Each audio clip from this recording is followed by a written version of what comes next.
বন্ধুরা, প্রিয়াঙ্কা সানশাইন ডায়েরিজে তোমাদের ওয়েলকাম। এই দেখো, গুড মর্নিং। পুকু এখন খেলছে। এই দেখো, এটা হচ্ছে ওর একটা মেয়ে, একটা হচ্ছে ভলু। এই দেখো খেলছে। পুকু কেমন আছে? আমার বান্ধবী চলে এসছে সাত সকালে। কেমন আছে বাবু? ভালো আছিস? এই না, সাত সকালে এসছিস কি কিছু নিয়ে? হ্যাঁ, খাবার নিয়ে এসেছি তো, তাড়াতাড়ি খা, গরম আছে। স্যার, আজকে আমাদের নিরামিষ না? নিরামিষ। এটা কি এতে বলছে? এটা ছেড়ে তুলে রাখ। ও এসছে কি সব নিয়ে, দেখি কি কি নিয়ে এসছিস বল। এই এক্ষুনি করলাম, এটা গরম গরম। মামকে বলে এটা খেয়ে যা, মাম খেলো না। কি এটা পেঁয়াজের তো? কি বল তুই শনিবার নিরামিষ? হ্যাঁ, তো ছোঁয়াচ্ছিস কেন? থাক, এখানে থাক, মুছে নেবো, থাক, রাখ। এটা কি বল? ডিম টোস্ট? হ্যাঁ, আর এখানে কি? এটা ধনে পাতা। আর এটা কি? এটা চাটনি আছে, একটু তরকা আছে। বাহ, কালকে রাতে করেছিলাম। ও পাশের বাড়ি বললাম না, সে রিনা, ওর পার্লার আছে। ও এসছে, সব নিয়ে এসছে। আমরা এখন চা ফা খেয়ে উঠলাম। চা খাবি? না, খেয়েছেন, মাত্র খেলাম। হ্যাঁ, তো চলো দেখো, ও এখন নিয়ে এসছে এগুলি। আমি একটু যেন ব্লগে দেখিয়ে দিলাম তোমাদেরকে। ওকে, দেখে নাও সবাই। আজকে তো আমাদের ভোগ আসবে না? ও আচ্ছা। ঠিক আছে, চলো সাথে থাকো তোমরা। বন্ধুরা, সমস্ত লেবুগুলিকে কেটে রেখে দিয়েছি। এবার করব লেবুর রস। তো শনিবার রোববার করি, একটু বেশি করে লেবুর রসটা করি। এখানে মৌসুমি লেবু, কমলা লেবু দুটোই আছে মিশিয়ে। তো আমি জুস করে ওদেরকে দিই, না ফেলে ছুঁড়ে একাকার করবে। আর দিনকে স্কুল থেকে সেদিনকে তো ফল আমি বানিয়ে দিই, টিফিন বক্সে বানিয়ে দিয়ে দিই, ওরা ওদের মতন করে খেয়ে নেয়। আমার ছেলে আবার কারোর গায়ে ছুঁড়েও মানে আগের দিন তো এগুলি বলেছিলাম, নষ্ট অপচয়টা করে। তো বাড়িতে থাকলে আমি জুসটা বানিয়েই দিই, বুঝেছো? তো সেই ক্ষেত্রে লেবুটা একটু বেশি করে করি, মানে ওরাও খায় আর আমিও একটুখানি খেয়ে নিই। বললাম না, নিজেকেও তো সুস্থ থাকতে হবে, ভালো থাকতে হবে, তো এই জন্য আমিও সাথে সাথে খেয়ে নিই। ঠিক আছে, দেখো আমার ছেলেকে স্নান টান করিয়ে দিয়ে দিয়েছি, এই যে লেবুর রস খাচ্ছে, আর আমিও স্নান করে নিয়েছি। আর আমার দেখো আর এক ছানাপোনা, ওদেরও খাবার দাবার পরিষ্কার করে দিয়েছি। এই দেখো রাধা, নীলমাধব, এই দেখো খাবার পরিষ্কার করে দিয়েছি, জল দিয়েছি ডেলি। ওদেরকেও তো পরিষ্কার পরিচ্ছন্ন করে রাখতে হয়, বুঝেছো? এই দেখো খুব বদমাস, জানো তো, খাঁচা খুললেই শুধু বেরাতে চায়। তো সৈকত খেয়ে নিচ্ছে লেবুর রস, আর আমারও স্নান হয়ে গেছে। এবার দিয়ে দেবো সব গাছের জল, আর দিয়ে দেবো পুজো। তো চলো বন্ধুরা, তোমরাও তোমাদের কাজ করো আর আমিও আমার কাজ করি। চলো, ঠাকুর পুজো দিয়ে দিয়েছি। আজকে না গাছে ফুল হয়নি, আর ফুল তো আমি কিনতেও যাইনি। তো ঠাকুরকে পুজো দেওয়া হয়ে গেছে, আমার পুজো দেওয়া কমপ্লিট হয়ে গেছে। ঠিক আছে, এবার ভোগ আসলে ভোগ ঠোক খাওয়া দাওয়া করব। পুজো দেওয়া কমপ্লিট হয়ে গেছে। জয় বাবা তারকনাথের জয়, হর হর মহাদেব, জয় জগন্নাথ। তো চলো বন্ধুরা, আবার তোমরাও তোমাদের কাজ তো করছো। শনি রোববার তো কাজ বেশি থাকে, রোববার থাকে হচ্ছে বেশি কাজ, জানো তো বন্ধুরা। এই জায়গাটা রোদ আসছে বলে এখানে একটু বসলাম, এত ঠান্ডা লাগছে না, মানে বলার মতন না। দেখো এখানটা অনেক রোদ আসছে, জানাটা খোলা তো, তো এখান থেকে রোদ আসছে বলে আমি বললাম না থাক, একটু বসে থাকি রোদের মধ্যে, একটু রোদ লাগানোও তো দরকার, বুঝেছো? তা বসে আছি। এবার ভোগ চলে আসলে আমরা খেয়ে নেব। তো তোমরাও দুপুরের খাবার খেয়ে নাও, আমরাও খেয়ে নেব ভোগ।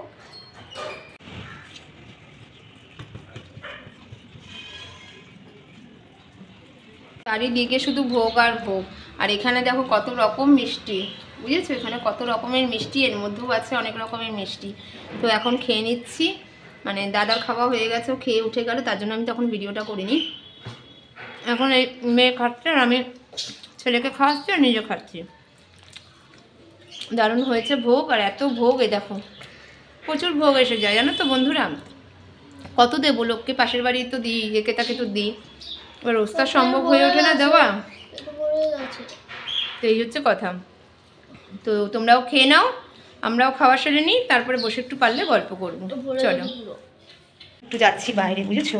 আমার আবার একটা আপেল দাঁত নিয়ে কি সমস্যা হচ্ছে, বুঝেছো? খুব যন্ত্রণা, মানে দাঁত থেকে ফাইটিং করতে হবে, এত খোঁচা লাগছে। হ্যাঁ, মানে একদম পিছনে সেই আকেল দাঁতটা, একটা তো তুলে দিয়েছিলাম আর একটা তোলা হয়নি, সেটা নিয়ে খুব যন্ত্রণায় ভুগছি। তো যাই হোক, এখন আমি যাচ্ছি ওই আমাদের এখানেই ডেন্টালের যে ডক্টর, সেই ডক্টরের কাছে যাচ্ছি। জানি না আদৌ আজকে বসবে কি না, তো যাই, তো তারপরে দেখা যাবে ডাক্তারখানা খোলা আছে কি নেই। আর যাচ্ছি পাখির খাবার কিনতে। হ্যাঁ, দেখাবো কী কী পাখি ওখানে আছে। আমার ছেলে তো বলছে যে ভাই রাস্তাটা কি অন্ধকার দেখো, তো আমার ছেলে বলছে মা দেখো কী কী পাখি আছে। হ্যাঁ, আগে তো একটা ককটেল কিনেছিলাম, তারপরে বদ্রিকাও কিনেছিলাম, অনেক বদ্রিকা ছিল, বেচেও দিয়েছি। আমি বলছি আমি আর পাখি রাখবো না, প্রচুর খাটনি হয়। তো আমি যাচ্ছি, দেখি ডেন্টালের ওটা খোলা আছে কিনা, আর পাখির খাবার কিনবো, বুঝেছো। তো এই জন্য বেরিয়েছি, মেয়ে ঘুমাচ্ছে, ছেলে ওর স্যারের কাছে পড়ছে, আমি বেরিয়ে পড়েছি পাখির খাবার কিনতে। তো তোমরা দেখবে, হ্যাঁ পাখির দোকানে যাবো, দেখাবো। তো দেখো আমি পাই পাই করে হাঁটছি, আমাদের সামনে এই পোস্ট অফিস আছে, তো ওখানেই যাচ্ছি। খুব ঠান্ডা পড়েছে জানো তো বন্ধুরা, মানে কথা বলতে গেলে খুব কাঁপছি, খুব হাওয়া দিচ্ছে আর ঠান্ডা পড়েছে। তো তোমরা সাথে থাকো, দেখো। চলো বন্ধুরা, পাখির দোকানে চলে এসেছি। কত রকমের পাখি এখানে, ককটেল রয়েছে, লাভবার্ড রয়েছে, বদ্রিকা রয়েছে, ফ্রেঞ্চ রয়েছে, কত রকমের পাখি দেখো। তো উনি পাখি নিতে বলছে, আমি আর নেবো না এখন। আমি এখান থেকেও নিয়েছিলাম পাখি, ককটেলটা এখান থেকে নিয়েছিলাম, লাভবার্ডও এখান থেকে নিয়েছি, মানে এখান থেকে নিয়ে অন্য একজনের কাছ থেকে, বদ্রিকা ফুলিও অন্যজনের কাছ থেকে নিয়েছিলাম। তো এত পাখি তো আমার ছিলই, প্রচুর পাখি ছিল, 16 না 17টা পাখি ওনার কাছেই আমি বিক্রি করেছি জানো তো, ওনার পেরে উঠছি না। তো অনেক পাখি দেখো কি সুন্দর কিচিরমিচির করছে, আর উনি দিয়ে দিচ্ছে আমাকে পাখির খাবার। বন্ধুরা এই ডেন্টালে চলে এসেছি, দেখো ডেন্টাল ক্লিনিক, এখানে লাইন আছে, ভেতরে অনেকে বসে আছে। তো দেখি আজকে করতে পারবে কি না, বুঝেছো। ওইদিকে তো ছেলে মেয়েকেও রেখে এসেছি, দেখা যাক। এই দেখো ভিতরে বসে আছি, আর ওখানে বিভিন্ন ডক্টর সবার দাঁত নিয়ে, কারোর দাঁত তুলছে, কারোর দাঁত পরিষ্কার করছে, মানে অনেক বড় ক্লিনিকটা, বুঝেছো, 4-5 জন ডক্টর মানে এরকম করছে। তো আমি বসে রয়েছি। বাড়ি ফিরলাম ডাক্তারখানা থেকে, আর ভালো লাগে না জানো তো এই বুড়ি বয়সে এসে, মানে এখন আবার আক্কেল দাঁতের সমস্যা। হ্যাঁ, তো একটু ফাইল করে দিয়েছে দাঁতটা, কিন্তু ডক্টর বললো যে না তোমার দাঁতটা মনে হচ্ছে তুলতেই হবে। মানে এই পাশের আক্কেল দাঁতটা তুলে আমার জান হয়রান হয়ে গেছিলো, আমি 5 দিন বিছানায় শয্যাশায়ী ছিলাম। এখন আবার এই পাশের মানে দাঁতটা উঁচু তো মানে হয়ে গেছে, বেত একদম শেষের দিকে, যার ফলে এ পাশে শুলেও খোঁচা পাচ্ছি, এ পাশে শুলেও খোঁচা পাচ্ছি, মানিতে খোঁচা লাগছে, আর খুব সমস্যা করছে। হ্যাঁ, মানে মাড়ি কেটে যাচ্ছে আমার আক্কেল দাঁতের জন্য।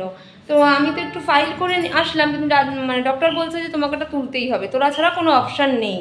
বলো তো কী জ্বালাতনে পড়লাম, মানে এই বয়সে এসে এখনও মানে আক্কেল হয়ে আক্কেল শেষ হওয়ার বয়স হয়ে গেল, এখন নাকি আমাকে এই আক্কেল দাঁত তুলতে যেতে হবে, মানে আমার আর ভালো লাগছে না।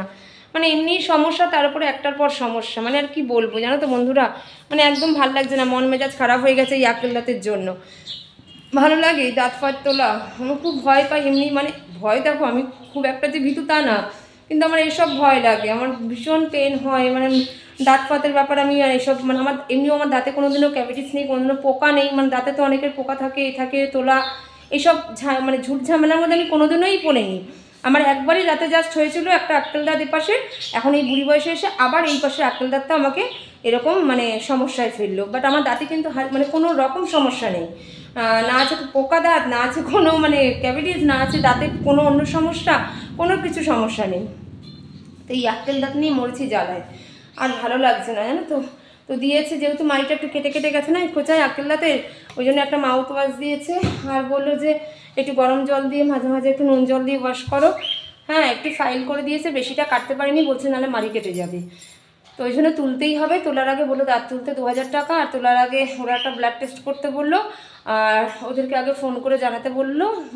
ব্লাড টেস্টটা তার আগে করে দুটো ওষুধ দিয়েছে, দাঁত তোলার আগে সেই ওষুধটা খেতে হবে, খেয়ে তারপরে মানে ওদের ইনফর্ম করেই তারপরে আমাকে সমস্ত ব্লাড টেস্ট করতে হবে, ওষুধ খেতে হবে, সব মানে প্রেসক্রিপশনে লিখে দিয়েছে, খেয়ে তারপরে আমাকে দাঁত তুলতে যেতে হবে। কি সমস্যায় পড়েছি, আর ভালো লাগে না। আমি এর মধ্যে তুলবো না জানো তো, যতটা পারি দেখি এসব মাউথ ওয়াশ আর ওই নুন জল দিয়ে বা ইয়ে করে থাকি, দেখি ফাইল করেছে কিন্তু বেশি করতে পারলো না, বলে একদম শেষের দাঁত তো মাড়ি কেটে যেতে পারে, মানে বেশি ওরা ফাইল করতে পারলো না। দেখ কী সমস্যা, আমার ভালো লাগছে না। আর এই আক্কেল দাঁত তুলতে কিন্তু খুব লাগে, কিন্তু যেহেতু একদম মানে ওটা সব থেকে শক্তপোক্ত দাঁত হয় জানো তো, ওই জন্য জানি না কী হবে, আর ভালো লাগে না। দেখুন পাখির খাবার কিনে নিয়ে আসলাম এইমাত্র, এই যে আমার সোনামণিগুলির বা খাবে কি, পাখির খাবার নিয়ে এসেছি, উঠছে ওরা, আর নিয়ে এসছি এক গাদা লবঙ্গ, এলাচ, এই ফোড়নে লাগে না, আমি এইভাবে পাতা পাতা কিনে তারপরে এই একটা কৌটোতে ভরে রাখি, ওই নিয়ে এসেছি অনেকগুলি লবঙ্গ এলাচের পাতা নিয়ে এসেছি, আর দুধের প্যাকেট নিয়ে আসলাম যা যা লাগে। তাই নিয়ে ভেবেছিলাম ফুচকা খাবো, আমার এই দাঁত তোলার কথা শুনে ফুচকা খাওয়া মাথা দিয়ে উড়ে গেল। মানে আমি তো এমনি রাস্তায় বেরোই না, তাই একটু রাস্তায় বেরিয়ে ভাবলাম একটু ফুচকা খাবো, বেশি করে একটু ফুচকা খাবো বা চুরমুড় খাবো, যা হোক খাবো। সেই দাঁত তোলার মানে এই ডাক্তারের কথা শুনে আমার ভয়ে মাথা থেকে ফুচকা খাওয়া উড়ে গেল। তো যাই হোক, আজকে তো যা আছে তাই খেয়ে নেবো, আর রান্নাবাড়ির পাট নেই, আর ভালো লাগছে না। হ্যাঁ, তো ওই পোলাও আছে আর ওই তরকারি আছে, তরকারিটা একটু ঠিক করবো নুন মিষ্টি দিয়ে। একদমই নুন হয়নি, মিষ্টি হয়নি, ঝাল হয়, মানে ঝালটাই ওরকম দেয়, বা নুন মিষ্টি দিয়ে কোনো স্বাদ হয়নি। তো মায়ের ভোগ তো যেহেতু সব রকমই ভোগ তো ভালোই লাগে, ভোগ তো আর যা হবে সেটাই খেয়ে নিই আমরা। তো যাই হোক ওটাকে একটু মানে আমি ভাবছি একটু নুন মিষ্টি দিয়ে একটু ঠিক করবো, তাহলে হয়তো ছেলেমেয়েরাও একটু ভালো খাবে, আমি একটু ভালো খাবো, আর তাই দিয়ে খেয়ে নেবো। আজকাল সেরকম কিছু করিনি, কালকে করবো, কালকে মাছ আছে, মাংস আছে, দেখা যাক কী হয়। আর আমাদের তো চিকেন হয় না, একদমই চিকেন আসে না, কারণ ছেলেমেয়েরা চিকেনের ঝোল খেতে নাকি ওরা পছন্দই করে না। ওরাই পকোড়া খেতে ভালোবাসে, KFC চিকেন ভালোবাসে, চিলি চিকেন ভালোবাসে, মানে আমার ছেলে এটা করে বেশি, ও চিকেনের ঝোল খেতে ভালোবাসে না, বেশিরভাগ মটনই হয়, দেখবে যত ভিডিও করেছি বেশিরভাগ মটনই রান্না করেছি। তো কালকেও ফ্রিজে রাখা আছে মটন, মাছও আছে, দেখা যাক কী করবো জানি না, তবে সানডে তো মনে হয় মটনটাই করবো, দেখি কি করি। তো আজকে তো যা আছে তাই খেয়ে নেবো। চলো বন্ধুরা, আজকের দিনের মতন এখানেই ভিডিওটা শেষ করছি। তোমরাও ভালো থেকো, সুস্থ থেকো, আর রাতে ডিনার করে নিও, আমরাও ডিনার করে নেব। আর তোমরাও চাইবে আমি যেন আমার ছেলে মেয়েকে নিয়ে সুস্থ থাকি, ভালো থাকি। আর আমার ভিডিও ভালো লাগলে অবশ্যই লাইক, কমেন্ট আর সাবস্ক্রাইব, ঠিক আছে? আর কমেন্ট অবশ্যই করবে, ভালো লাগলেও করবে, না ভালো লাগলেও করবে, যা লাগুক করবে, আমার তাতে কোনো অসুবিধা নেই। আমি বলেছি না, বন্ধুদের কাছে নির্দ্বিধায় নির্ভয়, একমাত্র বন্ধুদের সাথেই সব কিছু শেয়ার করা যায়। তো তোমরাও সেরকম আমাকে বন্ধু মনে করে, আমার যদি কোনো দোষ থাকে, ভুল থাকে, ত্রুটি থাকে, মানুষ মাত্রই তো এগুলি করতে পারি, তো তোমরাও যেমন জানাবে। আমারও তো শেখার আছে না, আমি কি করছি না করছি, আমি তো নতুন একদমই মানে ভিডিও এই সবে নিজের ইচ্ছাতেই শুরু করেছি, নিজের ইচ্ছাতেই খুলেছি, আর ইউটিউব দেখে দেখে যতটুকু শিখেছি ততটুকুতেই আমি কিন্তু ভিডিওটা করি, আর তোমাদের সামনে শেয়ার করে তোমাদের সামনে তুলে ধরি। আমার কোনো হেল্পিং হ্যান্ড নেই, আমাকে কেউ হেল্প করে না, মানে আমার মেয়ে সবই জানে, কিন্তু আমার মেয়ে মানে 1%ও আমাকে হেল্প করে না, বাট করবে কখন?